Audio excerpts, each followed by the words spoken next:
Okay, children, now we go to our chapter number 6. And in this chapter number 6, we'll again be doing the comprehension part, and then we'll be choosing the correct answers. Then we'll go on to the vocabulary part and complete the sentences using the prepositions in the box. Then we'll find words in chapter 6 which means the same as the written words, right? And then we have the follow activities, and then we'll go on to the question number 6. And as Mr. Suspensky will write a letter of thanks to the old gentleman for his help, right? So first of all, let's read all this, that these are the events that happened. ये सारे वाकयात जो हुए थे, इनको हमने तरतीब जिसमें हुए थे उसमें लिखना है, right? So we have to write these sentences in the sequence that they occurred. The children put on their best clothes. The children went to the railway station. Bobby, Peter, and Phyllis received a letter. Bobby spoke to the old gentleman about the Russian. The old gentleman and some people from railway gave the children presents. The old gentleman found Mr. Suspensky's family. Okay अभी if you concentrate तो ये सारे events जो थे, ये इनका sequence जो है हमने वो देखना है। सबसे पहले what happened, Bobby, Peter, and Phyllis received a letter. This is the first thing that happened. Then what they did was, after receiving this letter, they were very happy. And on the set date, what they did was, the children put on their best clothes. Then the children went to the railway station. Then when and the old gentleman and some people from railway gave the children presents, and then Bobby spoke to the old gentleman about the Russian, and the old gentleman found the Suspensky's family. So this is a sequence. I'll give you a hints. So please try to understand that आपने ये बिल्कुल याद नहीं कर लेना है, ठीक है? आपने वो पैसेजेस को पढ़ना है, और आपको पता होना चाहिए कि किस किस तरतीब से चीज़ें हुई थी. What was the sequence of actions that happened, right? So first, if we see what was the thing that first was that the the children put on their best clothes, right? First thing is children put on their best clothes, right? Okay, so we'll write here A. Then what happened was that the Bobby, sorry. This was that Bobby, Peter, and Phyllis received a letter, right? This was the first thing that happened. Then, second thing, what happened was that children put on their best clothes, right? And then, what was the third thing that happened? That the children went to the railway station, right? And then what happened was, the old gentleman and some people from the railway gave the children presents, right? And then what happened was that Bobby spoke to the old gentleman about the Russian, right? And then at last, what happened was, the old gentleman found Mr. Suspensky's family, right? So अगर आप देखें तो ये sequence of action था. आपको इस passage को, जिस पैसेज में से ये चीज़ें पढ़ी गई हैं, फर्स्ट चैप्टर का स्टार्ट ही जो है उसमें से अगर आप पढ़ें चैप्टर 6 का, तो आपको बड़ा इजीली पता चल जाता है कि सबसे पहले क्या हुआ, फिर क्या हुआ, फिर क्या हुआ, फिर क्या हुआ. जो तरतीब होती है उसको इंग्लिश में बोलते हैं सीक्वेंस, ठीक है? तो आपने उस सीक्वेंस ऑफ एक्शन को करेक्ट ऑर्डर में लिखना है. आपकी असाइनमेंट क्या है? सीक्वेंस ऑफ एक्शन को करेक्ट ऑर्डर में लिखना है कि पहले क्या हुआ, फिर क्या हुआ, फिर क्या हुआ, राइट? ओके. नेक्स्ट था आपका कि चूज़ द करेक्ट आंसर्स. अब यहाँ पर आपको दो दो चॉइसेस दी हुई हैं जिनमें से आपने देखना है.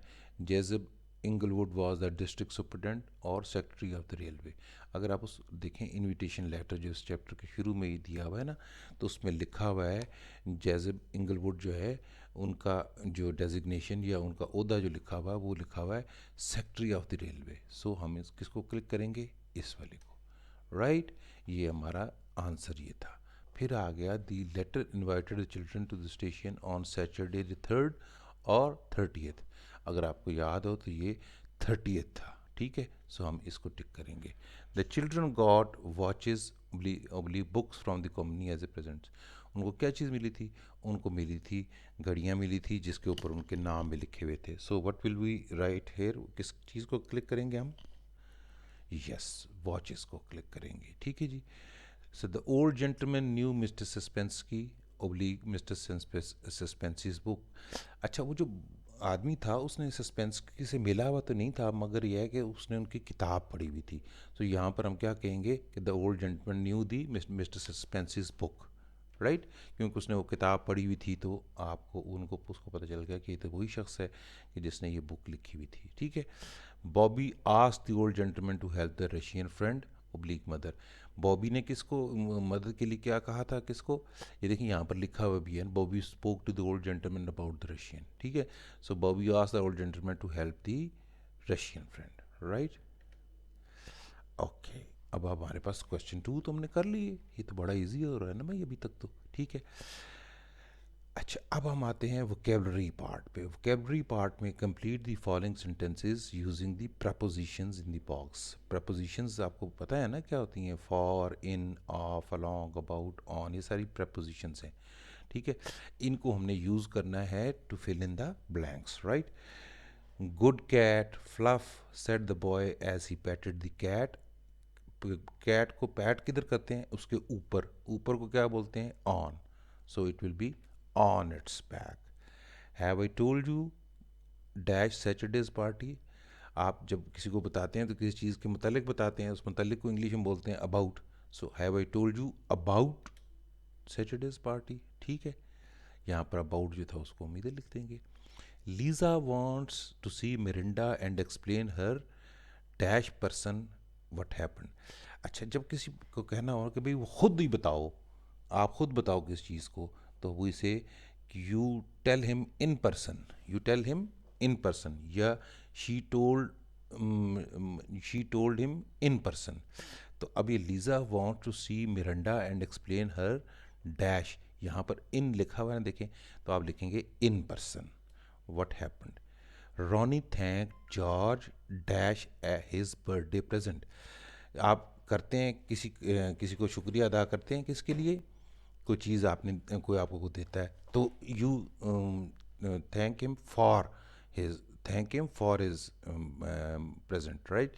सो रॉनी थैंक जॉर्ज, यहाँ पर फॉर एक दिया हुआ हमने, so we'll write here for his birthday present. Then the girls dash with their parents visited their grandparents on Saturday. The girls, साथ का मतलब होता है अलोंग, ठीक है। गर्ल्स जो है ना अपने पेरेंट्स के साथ गई थी, so we'll write the girls along with their parents visited their grandparents on Saturday, right।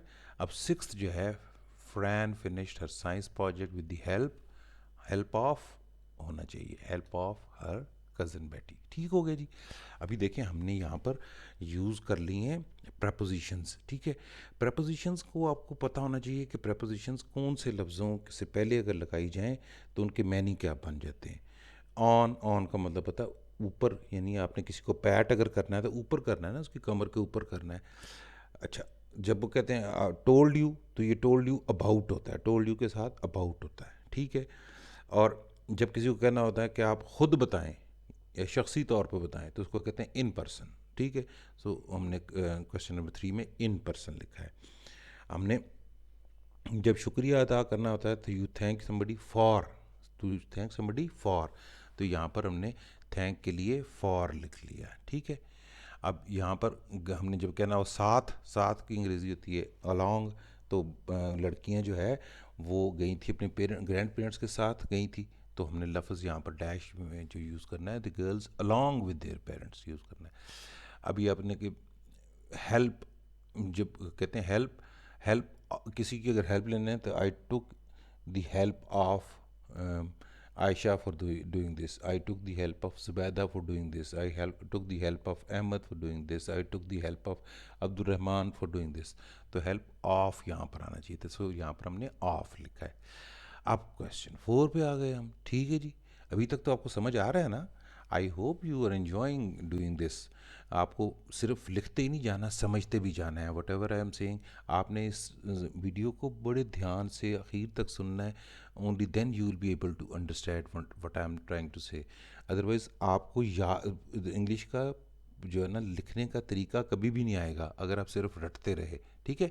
सो आपको समझना भी है कि क्यों हमें ऐसे क्यों लिख रहे हैं, ये प्रपोजिशंस हमने इन जगहों पर क्यों यूज़ की हैं, राइट।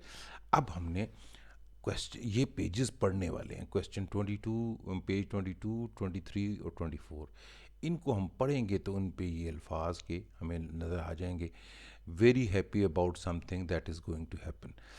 ये अगर देखें पेज 22 पे आपको एक लफ्ज़ लिखा हुआ नज़र आता है कि अगर आप किसी चीज़ के बारे में आप वो बड़े पुरजोश हो, ठीक है, कि कुछ होने वाली हो, तो आप क्या कहते हैं उस लफ्ज़ को, क्या कहते हैं, एक्साइटेड, ठीक है। ये पेज 22 पे लिखा हुआ है ये वर्ड, अगर आप कोशिश करें तो आपको ये मिल जाएगा, ठीक है। People who travel on a vehicle, इनको क्या बोलते हैं, पैसेंजर्स। किसी गाड़ी पे जो सफ़र करते हैं तो उनको क्या बोलते हैं, पैसेंजर्स। वेरी बैड या हॉरिबल, इसका क्या होती है चीज़, ओहो ये क्या होती है चीज़, डिज़ास्टर। डिज़ास्टर का मतलब होता है, इसमें देखें वो उसने पीटर ने कहा ना, हो ये तो कोई डिज़ास्टर होने लगा है, राइट। तो इसको हम लफ्ज़ को वेरी हॉरिबल कोई चीज़ होने लगती है तो उसको बोलते हैं कि डिज़ास्टर होने लगा है। A formal talk to many people, अगर बहुत सारे लोगों के सामने कोई बात की जाती है तो उसको क्या कहते हैं इंग्लिश में, उसको कहते हैं, उर्दू में कहते हैं तकरीर और इंग्लिश में बोलते हैं speech, right.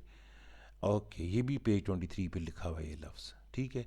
Soft and polite, इस ये पेज 23 पे लिखा हुआ है, इसको क्या बोलते हैं, काइंड। काइंड मेहरबान, नरमगू, नरम तबीयत का जो हो उसको बोलते हैं काइंड। फिर फीलिंग ऑफ जॉय, खुशी का एहसास जो होता है, इसके लिए पेज 24 पे एक लफ्ज़ लिखा हुआ है, वो क्या लिखा हुआ है, हैप्पी, ठीक है। Feeling of joy, once you feeling the joy you are happy, right. So difficult के एक और लफ्ज़ डिफ़िकल्ट के तरह का लिखा हुआ है पेज 24 पे, उसको क्या बोलते, वो क्या लफ्ज़ लिखा हुआ है, देखें, देखिएगा आप तो आपको पता चलेगा, हार्ड। हार्ड जो होता है वो भी मुश्किल होता है, सख्त या मुश्किल, इसी तरह डिफ़िकल्ट का मतलब भी मुश्किल होता है। इन दी एंड, इन दी एंड को क्या बोलते हैं, जो पेज 24 पे इसके मुतबादल लफ्ज़ लिखा गया है, फाइनली। फाइनली का मतलब होता है कि इन दी एंड। ओके, अभी तक समझ आ रही है ना। I hope you are enjoying whatever हम वी आर स्टडिंग, ठीक है ना जी। आपको इन्जॉय करके पढ़ना है, आराम आराम से सुनना है इसको, मैं इसीलिए बहुत स्लो जाता हूँ ताकि आप इजीली चीज़ों को समझ सकें। अब हम आते हैं फॉलो अप एक्टिविटीज़। इसमें क्या करना है, we have to discuss certain things, 4 चीज़ें हैं इनमें से हमें डिस्कस करना है कि जी आप क्या करना चाहेंगे। The children received a letter from the railway, how do you people communicate nowadays. देखें उस ज़माने में तो ये तो बहुत पुराने ज़माने की कहानी है ना, उसमें तो लेटर आया था। आजकल क्या आता है आपको, आमतौर पे आपके फ़ोन पे मैसेजेस आ जाते हैं, या आपको ईमेल्स आ जाती हैं व्हाट्सएप पे, या आपको गूगल पे ईमेल आ जाती है, याहू पे ईमेल मील आती है, ईमेल आती है, जीमेल पे ईमेल आ जाती है। सो विल राइट कि these days we get emails, mobile messages और व्हाट्सएप मैसेजेस, यही है ना। व्हाट्सएप के अलावा भी बहुत सारी चीज़ें हैं जिन पे मैसेजेस आ जाते हैं। सो वो उस ज़माने में सिर्फ लेटर्स ही आते थे आपको ना, ठीक है। How do you think the children felt when they got the letter, how would you feel in their place. हाँ देखिए ना, what happened once the children received, they were very excited, they were very very happy, right. ये देखिए ना, they were very happy about something that is going to happen, so they were very excited.